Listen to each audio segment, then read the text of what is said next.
भगवान स्वामीनारायण के मुखारविंद से निकली हुई उनकी वाणी सुनकर बहुत लोगों का कल्याण हुआ है। भगवान स्वामीनारायण का उपदेश सुनकर कितने भक्त बने, संत बने, मुक्त बने, महंत बने। हजारों जीवों का भगवान स्वामीनारायण की वाणी सुनकर कल्याण हुआ है। इसलिए ऋषि मुनि बोलते हैं वाणी मंगल रूपिणी। बहुत जीवों का मंगल भगवान स्वामीनारायण की वाणी के द्वारा हुआ है। और हसितम मंगलम, भगवान स्वामीनारायण ऐसा हंसते थे, उनका हास्य देखकर बहुत से लोग साधु बन जाते थे। संसार छोड़कर साधु बन जाते थे। ऐसा भगवान स्वामीनारायण का हास्य था। इसलिए ऋषि बोलते हैं हसितम यस्यास्ति मंगलम, नेत्रे मंगल दे। भगवान स्वामीनारायण के नेत्र ऐसे थे, और नेत्र के दर्शन करके भी बहुत लोगों का मंगल होता था। भगवान स्वामीनारायण के नाम इतने पवित्र थे, और नाम का जप करते करते बहुत से लोगों का पाप नष्ट हुआ, बहुत से लोगों की वासनाएं जल गई, बहुत से लोग के दोष मिट गए और जीवन पवित्र बन गया। इसलिए तो शतानंद स्वामी बोलते थे भगवान स्वामीनारायण के 108 नाम लिखे और कहा कि ये जन मंगल है, जनों का मंगल करने वाला नाम है। 1000 नाम शतानंद स्वामी ने स्वामीनारायण भगवान के लिखे और कहा कि ये सब 1000 नाम सर्व का मंगल करने वाला है, इसलिए उस स्तोत्र का नाम रखा सर्व मंगल स्तोत्र।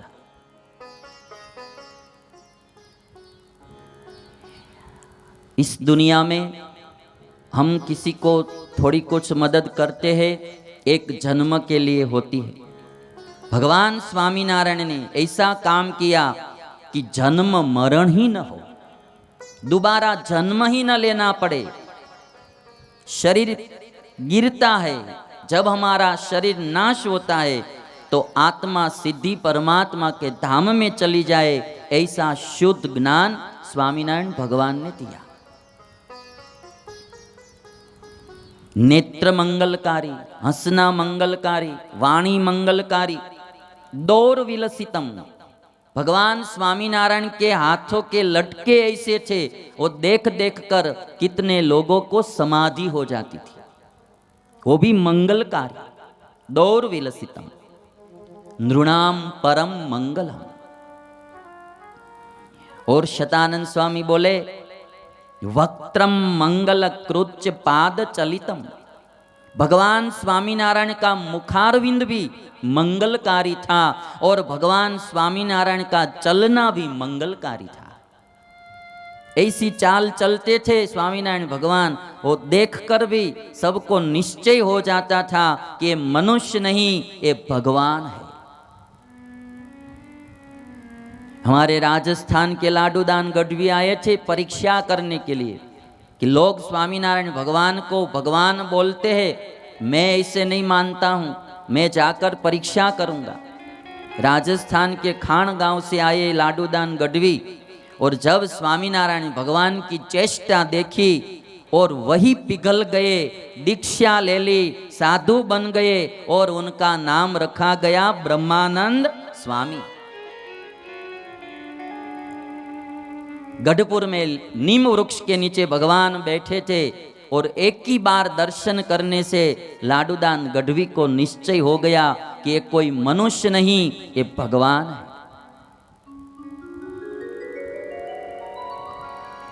स्वामीनारायण भगवान ने एक बार ऐसा प्रकरण चलाया था, ताट पहनाते थे साधुओं को, ब्रह्मानंद स्वामी को दिया।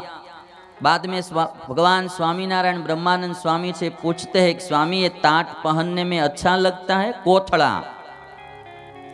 अपना गुजरात ना कोथड़ा। कपड़ा पहनने के लिए नहीं देते थे, कोथड़ा पहनाते थे। और तब ब्रह्मानंद स्वामी ने आकाश में देखा तो स्वामीनारायण भगवान ने पूछा कि स्वामी आप क्या देखते हैं? ब्रह्मानंद स्वामी ने कहा कि महाराज मैं देखता हूँ कि इस पृथ्वी से आकाश तक में यदि कोई दूसरा भगवान हो तो उसके पास चला जाओ, किंतु इस दुनिया में तुम्हारे अलावा और कोई भगवान है नहीं, मैं कहां जाऊं। आज भी आप वरताल में जाओ, मंदिर के गुम्मट में जो पुतले लगाए हुए हैं वो सब पुतले को भगवान स्वामीनारायण ने अपनी छड़ी को स्पर्श करवा के जीवित किए हुए थे। तब भी ब्रह्मानंद स्वामी को निश्चय हुआ था कि ओहो ये तो कैसे भगवान है, पुतले को भी जिंदा कर देते।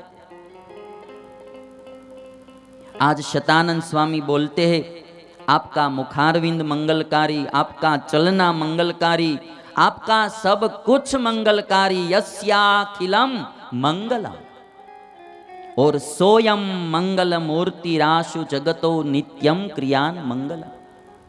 हे भगवान आपकी संपूर्ण मूर्ति मंगलकारी है। बाद में धर्मदेव ने जात कर्म संस्कार किया है और सभी ब्राह्मणों को, भिक्षुकों को दान दिया है। ये हमारी हिंदू संस्कृति है।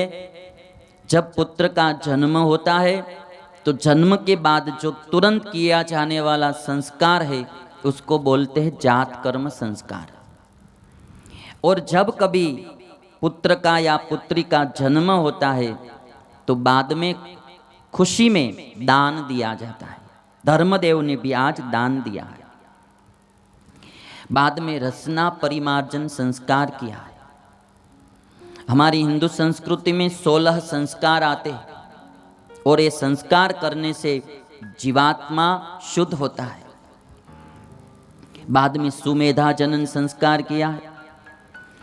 धर्मदेव के वहां पुत्र का जन्म हुआ, सबको आनंद हुआ, किंतु एक जो असुर रहता था उसको आनंद नहीं हुआ, जिसका नाम था कालीदत्त। जब भगवान कृष्ण ने काल यवन को मुचकुंद के द्वारा मरवाया, वही काल यवन आज कालीदत्त बनकर छप्पैया में आया हुआ था। भगवान जब प्रकट हुए सबको आनंद हुआ, कालीदत्त को आनंद नहीं हुआ। इस संसार में 2 प्रकार के लोग रहते हैं, सज्जन और दुर्जन, देव और असुर। असुरों के ऊपर सिंग नहीं होते हैं, मनुष्य में ही दोनों होते हैं। असुर भी मनुष्य में होते हैं और देव भी मनुष्य में ही होते हैं। राम भी मनुष्याकृति में ही थे और रावण भी मनुष्याकृति में ही था। कृष्ण भी मनुष्याकृति में थे और कंस भी मनुष्याकृति में ही था। दोनों मामा भांजे ही थे ने। एक को हम भगवान बोलते हैं कृष्ण को, और एक कंस को हम असुर बोलते हैं।